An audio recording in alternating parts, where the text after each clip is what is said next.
do you think about the whole DJ scene now?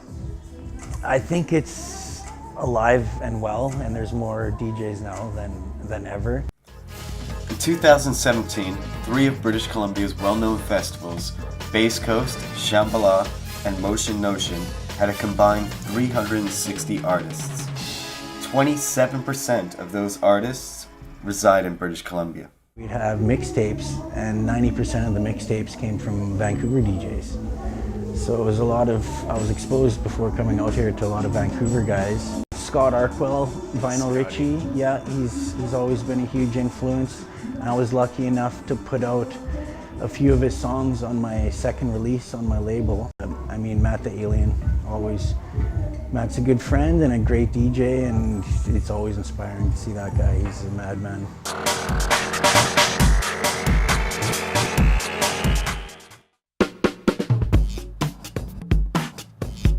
I take a lot of stuff that's already been made and change it to my own, whether it's adding drums or re-editing, rearranging tracks, adding synths, taking things out. So that's kind of what I'm doing right now.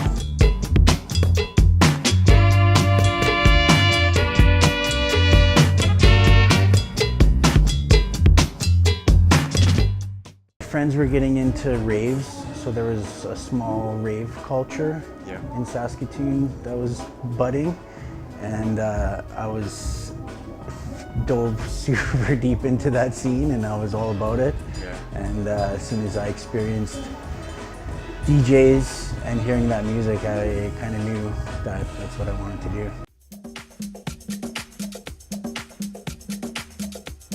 I think that it reminds me of growing up and going to family weddings and like listening to polka with accordions and like dancing with my baba, and it just brings back memories. And with Cumbia having a lot of accordion and just like the shuffling, just you can't help but move.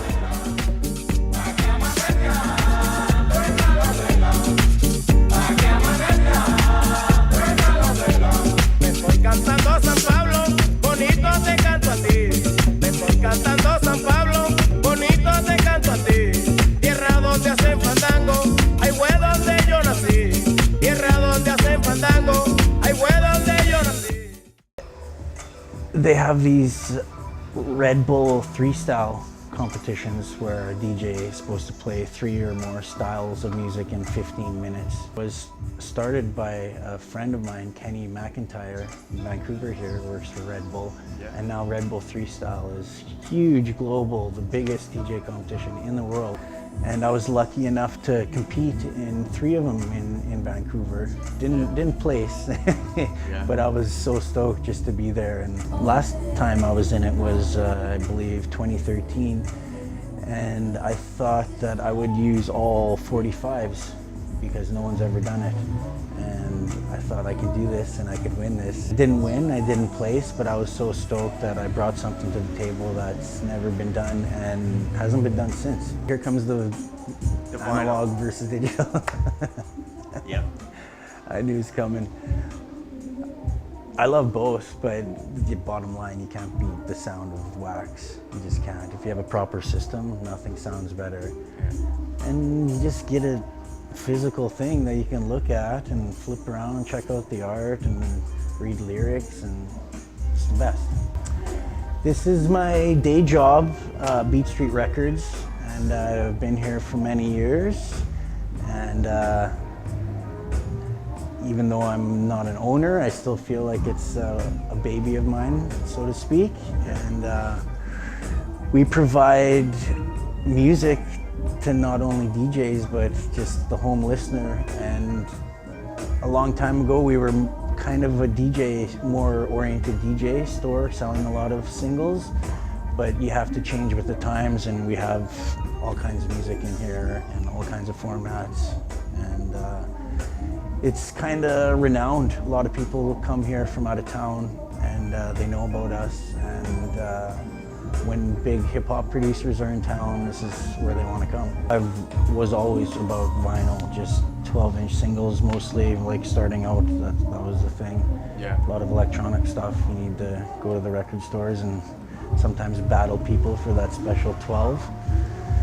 But it's always been records. Even when Serato was introduced, digital DJing software in, I don't know, 05 or whatever, I was still playing records, and I was the last one out of all my DJ friends and DJ community to actually jump on the digital world. Yeah. And then I did, and I loved it, and I still do, and I still use digital when I play, but I use vinyl as well. It started out as HUBBZ, and it got shortened to HUBBZ when I was in Toronto.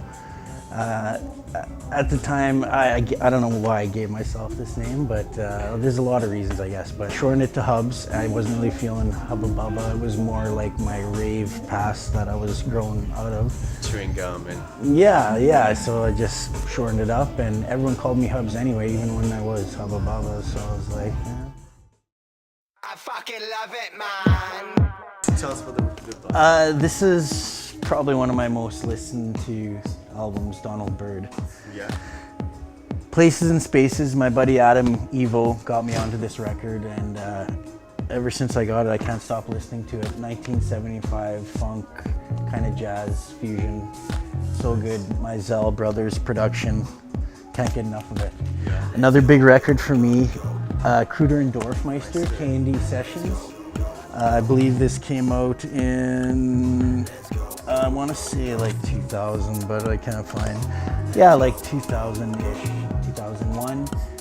And I wasn't into drum and bass at the time until listening to this, and it kind of turned my world around. And I didn't know drum and bass was so mellow and halftime, and loved it. Still love it to this day. Let's go, it's time to get ready and party down with the steadies. Come on, it's time to get ready. Get down and do the rock steady. Let's go, it's time to get ready and party down with the steadies.